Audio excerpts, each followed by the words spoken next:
love you. Oh my God. Love you too.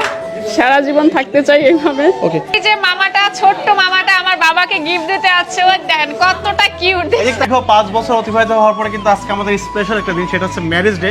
R marriage day উপলক্ষে কিন্তু এখন পর্যন্ত কিন্তু সবাই কিন্তু দেখেন এখানে কিন্তু বসে গেছে, এখানে কিন্তু সবাই কিন্তু খেতে বসে গেছে, কিন্তু এখন পর্যন্ত কিন্তু আমি ওরে কিন্তু গিফট এখনো দিইনি, ঠিক আছে? এখন সে গিফটের পালা, ঠিক আছে?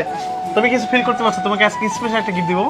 হ্যাঁ, না যেটা তুমি লাইফে চাইতে জীবনটা তেজপাতা বানিয়ে ফেলছো, লেবু চিপতে যেমন রস বানাই ফেলো, আমার রস বাই করে ফেলছো, ঠিক আছে? দাও দাও দাও দাও করে। হ্যাঁ, তুমি ভাবছো আমি দিব? না। হ্যাঁ, দেবো না? তাহলে তো দেওয়া হবে না। না না, গিফট দেওয়া হবে না। যেহেতু আনছো তা তো দিতেই হবে। কি Sure? আনছো? হ্যাঁ হ্যাঁ। আচ্ছা ঠিক আছে, দিব। স্পেশালি ভাবে কিন্তু নিতে হবে, ঠিক আছে? হ্যাঁ, স্পেশালি জিনিস কিন্তু, ঠিক আছে? ওকে। ওকে, চোখ বন্ধ করো, চোখ বন্ধ করে করো, তাকাবো না কিন্তু। হ্যাঁ, ওকে। ঠিক আছে? ওকে। হ্যাঁ, তাকাবো না কিন্তু, ঠিক আছে? তাকাবো না কিন্তু, তাকাবো না কিন্তু, এখন পর্যন্ত দাও ঠিক করে নি আগে, ঠিক আছে? তাকাবো না কিন্তু, স্পেশালি কিন্তু তোমার জন্য এটা। তাকাও। I love you, I love you. Oh my God. Love you too. সারা জীবন তোমার সঙ্গে একসঙ্গে থাকতে চাই।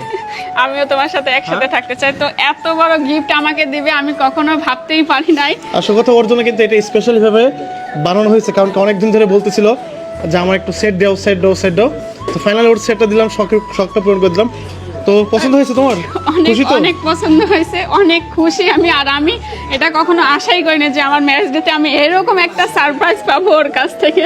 আসলে ও সবার কেয়ার করে, শুধু নিজের করে না। কয়দিন ধরে ডাক্তার দেখাতে বলতেছে ওর প্রচুর ঠান্ডা, তো দেখতে পাচ্ছেন এখন কিন্তু ও নিঃশ্বাস নিচ্ছে টেনে টেনে, তারপর ডক্টর দেখাচ্ছে না, কিন্তু আমার জন্য এত বড় একটা আচ্ছা বাদ দাও, বাদ দাও, সবাই খেতে হবে না, যাই। Love you two. সারা জীবন থাকতে চাই এইভাবে। ওকে। নিজের হাতে পড়ায় দাও আমাকে। আমি পড়াই দেবো? হ্যাঁ, আমার কখন কেউ কিন্তু দেখিনি, ভিডিও তো দেখছে পড়াই দিতে। একটা গোল্ড পড়াই দিচ্ছিলাম, আর এখানে দ্বিতীয়বার সেটা, যেহেতু জীবন যখন তেজপাতা হয়েছে, জীবন যখন আরো তেজপাতা হতে চাই ওর সঙ্গে, ঠিক আছে? কি বলো? হ্যাঁ, আমি আমার লাইফে আমার লাইফে ওর কন্ট্যাক্ট নাম্বার কি নাম সেভ করে জানেন? জীবন তেজপাতা, লাইফ তেজপাতা, ঠিক আছে? আমার কন্ট্যাক্ট নাম্বার, ওর কন্ট্যাক্ট নাম্বার আমি বলি সেভ করে রাখছি লাইফে। আচ্ছা, তেজপাতায় যদি হয়তো তাহলে আমাকে এতটা ভালোবাসা হয়তো আমি পেতাম না, তাই না? সুন্দর লাগছে না? সুন্দর লাগছে। এবার দুলটা কি গো, দুল পরাইতে বলে তুমি দুলই পরনি? হ্যাঁ, ও জানছো নাকি আমি দুল গিফট করবো? হ্যাঁ, না, আমার দুল এটা ইয়ে কই? আসলে মনে নাই।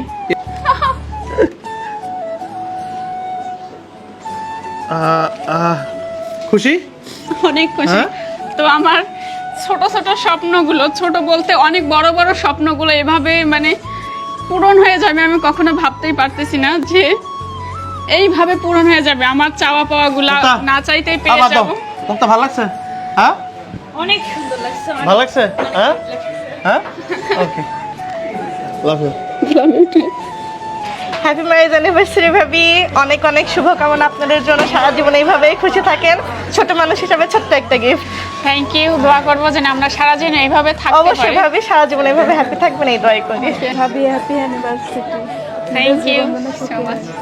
Thank you. আমাদের জীবনে শুভকামনা বলার জন্য ভাবিদেরকে অনেক অনেক অনেক ধন্যবাদ। আর দোয়া করবেন আমরা যেন এভাবেই থাকতে পারি। এটা হচ্ছে আমার ভাবি।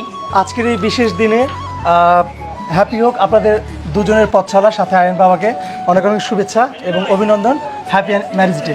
Thank you. দোয়া করবেন আমাদের জন্য। অবশ্যই দোয়া করবেন আমাদের জন্য, আমরা যেন একসাথে থাকতে পারি। ইনশাআল্লাহ দোয়া করি অন্তরের অন্তঃস্থল থেকে, ভালো লাগা থেকে কিন্তু এই কুষ্টিয়াতে আসা। আপনাদের দুজনের জন্য শুভকামনা। শুভ হোক আপনাদের আগামীর পথ চলা। তো ভাইয়া কিন্তু রাজশাহী থেকে চলে আসছে আমাদের ভালোবাসায়। তো এ পর্যন্ত আমাদের সাথে আছে। আর এই যে ফুলের থেকে বড় উপহার কিন্তু কোনো কিছুই হয় না। তো আলহামদুলিল্লাহ আমরা অনেক খুশি। আপনার জন্য শুভকামনা। ধন্যবাদ। ভাই ভাবিকে আরেকটা ছোট্ট উপহার দিতে চাই, হিডেন। ভাবি একটু গ্রহণ করবেন প্লিজ। Thank you. জি থ্যাংক ইউ, অনেক অনেক শুভকামনা। হ্যাপি অ্যানিভার্সারি ভাবি, আপনাদের দুজনকে অনেক শুভেচ্ছা ও অভিনন্দন জানাই। Thank you, same to you. আমরাও চাই আপনারাও সুখে থাকেন, ভালো থাকেন। কিউট ভাবি এন্ড ভাইয়া, ঠিক আছে? ভাইয়া বলতে কি, ও আমার হচ্ছে ফ্রেন্ড, আমরা কিন্তু সেম ইয়ার, ঠিক আছে? একসঙ্গে কিন্তু আমরা এসএসসি পরীক্ষা দিছি, ইন্টারমিডিয়েট পরীক্ষা দিছি। আর যাই হোক, ম্যারেজ লাইফ তো বাদ দিলাম, ঠিক আছে? ঠিক আছে, তো সবাইকে কষ্ট দেওয়ার জন্য সরি, ঠিক আছে? যেহেতু অনেক রাত হয়ে গেছে, ঠিক আছে? ঠিক আছে, একদিনই তো নাকি? হ্যাঁ। একদিনই তো। এই যে মামাটা, ছোট্ট মামাটা আমার বাবাকে গিফট দিতে আসছে। ওই দেখেন কতটা কিউট, এদিক তাকাও আম্মু। এইদিকে একটু তাকাও। আর যতবার খেয়াল করছে ও কিন্তু দাঁত বের করে হাসে না। তুমি একটু হাসি দাও তো মা, দাঁত বের করে, দাঁত বের করে, দাঁত বের করে হাসি দেয় না, একদম মুস্কি হাসি। তো অনেক তিক্ততার পর, অনেক অপেক্ষার পর, অনেক সাধনা করার পর কিন্তু এই যে আমাদের খাবার চলে আসছে। মেহমানরা কিন্তু অনেকক্ষণ ধরে যে বসে বসে কিন্তু ভাবতেছে খাবার আসছে কই, শুধু কথা বলাই হচ্ছে। তো যাই হোক ফাইনালি কিন্তু খাবার চলে আসছে যে আমাদের। তো রাত কিন্তু অনেক আসলে রাত বেজে কিন্তু গেছে। অনেক হয়ে গেছে, অনেক কষ্ট, অনেক তিক্তর পরে কিন্তু সেই খাবারের আয়োজন করা হচ্ছে। আমাদের বিশেষ করে আমার আপুর আর দুলা ভাইয়ের বেশি খিদে মনে লাগছে। হয়ে গেছে, কারণ জার্নি করে আসছে, নাস্তা বানিয়ে এখনো ঠিক মতো করা হয়নি। ঠিক আছে, হ্যাঁ, আগে আমার বেটারে রোজ দেও। বলো বলো, তুমি বলো।